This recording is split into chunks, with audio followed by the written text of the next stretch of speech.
बाजवा मुल्क की किसी भी नुक्कड़ में चला जाए, जितनी जलालत उसने खट ली है ना, वो उसको ता क़यामत तक उसके नसीब में रहेगी।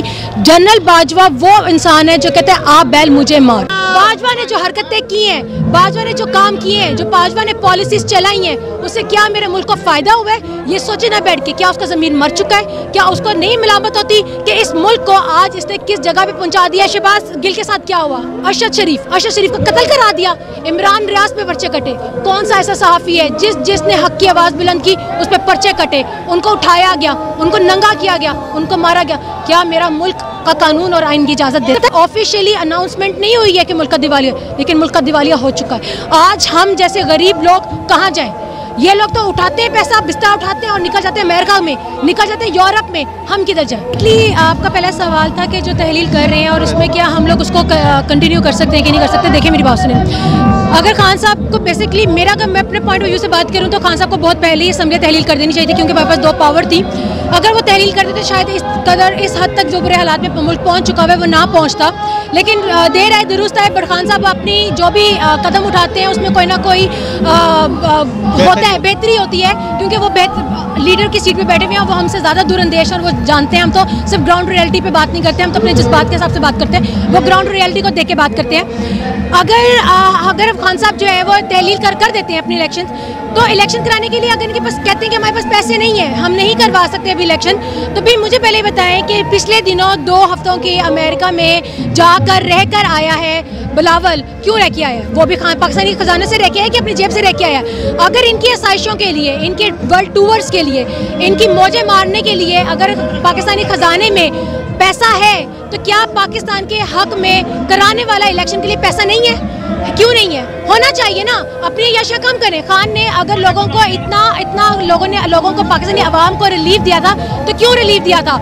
अपनी अय्याशियों को, अपने जितनी पार्टी थी उनकी अय्याशियों को कम करवा कर उन्होंने कहा था कि हम जो पैसे जनरेट करेंगे हम उसे अवाम को रिलीफ देंगे। लेकिन ये लोग क्या कर रहे हैं? पाकिस्तान के रिलीफ के सारे पैसे खुद ले रहे हैं, खा रहे हैं, उड़ा रहे हैं, बाहर जा रहे हैं। अगर वही पैसा बचा कर अगर इन्होंने रखा होता तो आज शायद पाकिस्तान डिफॉल्ट की हालत में ना पहुंचा होता, आज इलेक्शन कराने के भी पैसे होते। और आज ये सो कॉल्ड कह रहे हैं ना कि हमारे पास पैसे नहीं है जहर खाने के लिए भी, तो और हम इलेक्शन नहीं करवा सकते, तो भाई अपनी अय्याशियां कम करो, इलेक्शन करो और मुल्क को देखो। फिर देखो कि मुल्क गेम चेंज नहीं है। बेसिकली जो पिंडी जाने का मकसद है ना, कि जो परवेज़ इलाही साहब है ना, आपको पता है, ये सबको पता है कि एस्टेब्लिशमेंट की पैदावार है, एस्टेब्लिशमेंट के बगैर वो चल नहीं सकते। अगर आज भी वो वज़ीर आला की हुकूमत में बड़े बकौल उनके कि भाई हमें एस्टेब्लिशमेंट ने कहा था कि आप पीटीआई के पास चले जाओ, तो हम पीटीआई के पास आ गए। तो अब ये है कि पीटीआई उसकी एस्टेब्लिशमेंट के बगैर तो वो कुछ कर नहीं सकते। खान साहब के पास उन्होंने गारंटियाँ रखवा दी कि हम आपके साथ खड़े हैं, आप तहलील करने को कहेंगे हम तहलील कर देंगे। क्या गारंटियाँ? फॉर एग्जाम्पल आप सुनने में तो यही आ रहा है कि उन्होंने कोई साइन करके दे दिए हैं खान साहब को, लेकिन अल्लाह बेहतर जाने ही। खान साहब को ये लोग बच्चे समझते हैं, खान साहब को नजर नहीं आता, खान साहब को पता नहीं लगता, खान साहब को सब पता है। खान साहब वो बंदा है जो दूर अंदेश बंदा है। वो जब आज जो स्टेप उठाता है वो हम जैसे लोगों को लगता है कि खान ने गलत रहा है, लेकिन 4 दिन बाद उस चीज़ का हमें फ़ायदा होता है और वो हम देखते भी हैं। तो यही चीज़ है। अब जैसे कि सबने कहा था कि 42 के 46 सीट्स के एडजस्टमेंट की बात हो रही थी, खान साहब ने इनकार कर दिया, फिर 40 पे आए, फिर 20 पे आए, अब जो है वो 20 पे चल रही है, मुज़ाकरात चल रहे हैं, लेट्स सी देखिए क्या होता है। लेकिन खान साहब को भी पता है कि पंजाब में इस वक्त जो गढ़, किसी ज़माने में कहते थे कि PMLN का गढ़ हुआ है, लेकिन अब पाकिस्तान तहरीके इंसाफ का गढ़ पंजाब बन चुकी है और ये परवेज़ इलाही को भी पता है। अगर वो अपने साथ चाहता है कि मैं लॉन्ग टर्म सियासत में रहूं और मेरी आने वाली नस्लें सियासत में रखें, अपने कदम जमाए रखें, तो उसको खान साहब का साथ देना उसकी मजबूरी भी बन जाएगी। बेशक उसको एस्टेब्लिशमेंट रोके या ना रोके, फ़र्क नहीं पड़ता। अगर वो एस्टेब्लिशमेंट के कहने पर रुक जाएगा और तहलील नहीं करेगा तो उसकी सियासत पंजाब में ख़त्म हो जाएगी, जैसे नून लीग की हो गई है, जैसे कि वो उन 20 लोटों की हो गई है। सबको पता है कहाँ गई उनकी ये सियासत, कहाँ गई है वो आज? कोई नाम जानता है? कोई नहीं जानता। वो भी अगर सब कहते हैं ना कि डबल विकेट खेलता है, इस साइड में भी इस साइड में भी, तो उसको भी पता है कि अगर मेरी सियासत आज ख़त्म हो गई और मेरी आने वाली नस्लों की सियासत ख़त्म होगी तो हम तो घर जाके बैठ जाएंगे। उसने अपनी सियासत को ज़िंदा रखना है। ज़िंदा रखने के लिए उसको पता है कि आज ये मुल्क, आज ये बल्कि पंजाब गढ़ बन चुका है पीटीआई का। अगर उसने पीटीआई का साथ छोड़ा तो उसकी सियासत पॉलिटिकल व्यू नहीं है ये। ऐसा पाकिस्तानी आप कैसे देखते हैं जनरल बाजवा के नज़रिए को? उन्होंने जो किया दायरा मुल्क को जो नुकसान हुआ है उनकी वजह से। नुकसान, मैं कहती हूँ नुकसान बहुत छोटा वर्ड है। जो पॉलिसीज जनरल बाजवा साहब लेकर आए थे इस मुल्क में वो ऐसी थी जैसे कि किसी मुल्क को तबाह बर्बाद कर दें। अगर जनरल बाजवा साहब पक्के मुहिबुल वतनी होते ना तो आज हम मेरे ख्याल से लिबर्टी में जलसा ना कर रहे होते, खान की हुकूमत चल रही होती, ये मुल्क एक अच्छी जगह पे जा रहा होता। इन लोगों को प्रॉब्लम क्या थी? अमेरिका, बाजवा अमेरिका का चमचा, अमेरिका ने कहा रजीम चेंज करो और बाजवा ने कह दिया। बाजवा कहता है भाई हमने पिछले साल फरवरी में सियासत ख़त्म कर दी थी। कैसे भी ख़त्म कर दी थी?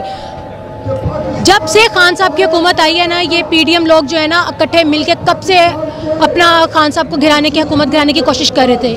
आर्मी साथ नहीं दे रही थी, एस्टेब्लिशमेंट साथ नहीं दे रही थी, तो इनकी हिम्मत ही नहीं हो रही थी। इस बार 8 अप्रैल को रजीम चेंज लेटर साइफर आया, उनको पता लगा अमेरिका की तरफ से आ गया ना, तो बाजवा ने उसका साथ दिया। आपको सबको पता है एस्टेब्लिशमेंट के बगैर पीडीएम क्या कर सकती है? कुछ नहीं कर सकती। इन लोगों ने कहा पीटीआई ने बहुत करप्शन किया। भी 8 माह हो गए हैं हुकूमत में बैठे, एस्टेब्लिशमेंट आपकी, नैब आपने ख़त्म कर दी, इलेक्शन कमीशन आपका, हर अदारा, FBI, हर अदारा आपका अपना है। आप क्या कर सके हो खान का? एक पैसे की, एक टेडी पैसे की भी करप्शन क्या साबित कर सके हो? सिर्फ घड़ी का रोना रोते हो भाई। क्या घड़ी उसकी अपनी मलकियत थी। आप लोग वो चीज़ें लेकर गए हो तोशाखाना से जो इलीगल थी, जो कानून और आइन उसकी इजाज़त नहीं देता कि आप लेके जाएं, गाड़ियाँ इजाज़त नहीं देता, लेकिन आप लोग लेकर गए, उस पर तो कोई केस नहीं बना। आप एक उस घड़ी की बात करते हो जो उसका कानूनी और आइनी हक था, उसने खरीदी, उसके बाद वो बेचे, उसको तोड़े, उसको ज़ाया करे, वो उसकी अपनी प्रॉपर्टी है। आप कौन है?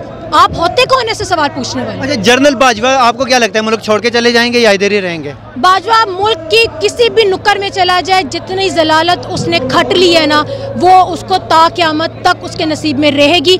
जनरल बाजवा वो इंसान है जो कहते हैं आप बैल मुझे मार। जनरल बाजवा ने कमाई भी, लोग कहते हैं कि अब इंसान इज्जत कमाने में ना बंदे की ज़िंदगियां लग जाती हैं, लेकिन उतरते हुए सेकंड नहीं लगता। बाजवा ने भी वही काम किया। बाजवा को हमने अपने सर मत्थे पे रखा था इस अवाम ने। मैं बिंका पाकिस्तानी बात कर रही हूँ, मैं पीटीए की हैसियत से बात नहीं कर रही, मैं एज अ पाकिस्तानी कर रही हूँ। मैं 8 अप्रैल से पहले बाजवा को अपने सर मत्थे पे रखती थी। क्यों? ये मुझे लगता था कि इस्टेब्लिशमेंट आर्मी हमारे पाकिस्तान की मुहब्बत वतन है, हमसे मोहब्बत करती है, हमारे हकूक़ जानती है, हमारे तहफ़्फ़ुज़ के लिए है। बट नहीं, 8 अप्रैल के बाद पता लगा। उसके बाद क्या हुआ? 8 अप्रैल के बाद शहबाज गिल के साथ क्या हुआ? अरशद शरीफ का कत्ल करा दिया।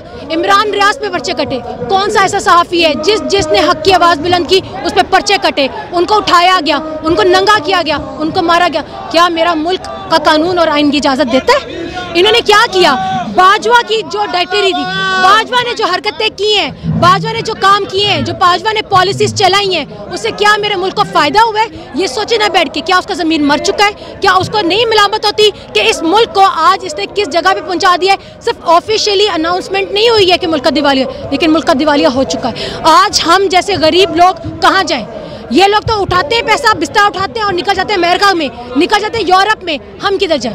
हमने तो मरना इधर ही है। नहीं, फैसला खान साहब को ये बहुत पहले करना चाहिए था, लेकिन वो दूरदेश इंसान है, उनको वो ज्यादा बेहतर जानते हैं। वक्त कम रह गया इलेक्शन में। हाँ, इलेक्शन में वक्त इसलिए कम रह गया ना कि इन लोगों ने इस जो कि छोड़ा नहीं है ना। लेकिन आपने देखा होगा 8 महीने से जब से खान साहब की गवर्नमेंट गई है, तब से लेकर आज तक खान साहब तो इलेक्शन की कैंपेन की तैयारी कर रहे हैं ना।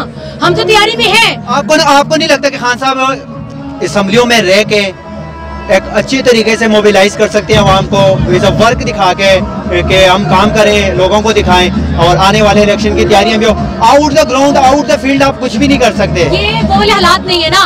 अगर देखे, मेरी बात सुने, 2014 में तो ऑपोजिशन में रहे ना, हम लोग रहे, हमने दिखाया, देखा, किया, सब कुछ किया। अब ये वो हालात है। अगर खान साहब असम्बलियों में जाके बैठ जाते ना, तो सबसे पहले ये बात आ जाएगी कि इन्होंने साइफर की कहानी जो चलाई वो झूठ थी, इन्होंने इम्पोर्टेड हुकूमत को तस्लीम कर लिया। फिर इनका जो खान साहब का जो बयानिया है वो खराब हो जाएगा। कैसे चले जाए? अगर हम लोग असम्बली में चले गए तो दैट मीन कि अभी सब खत्म हो गया ना, हमने तो एक्सेप्ट कर लिया। हमने वही तो नहीं करना। हमें तो इनकी हुकूमत तो नामंजूर है ना, हमने तो इम्पोर्टेड हुकूमत को नामंजूर किया है। असेंबलियों में जाने का मकसद है कि उनको मान लेना। क्या लगता है 2/3 अक्सरियत से खान साहब कामयाब हो जाएंगे? भाई 2/3 तो बहुत छोटी बात हो गई है। अब आप देखें, अब तो 2/3 तो बहुत दूर की बात, अब तो 3 बल्कि मैं तो कहती हूँ पूरा पाकिस्तान वोट देगा खान साहब को। मेजॉरिटी के साथ खान साहब आएंगे। बहुत बहुत शुक्रिया आपका। बहुत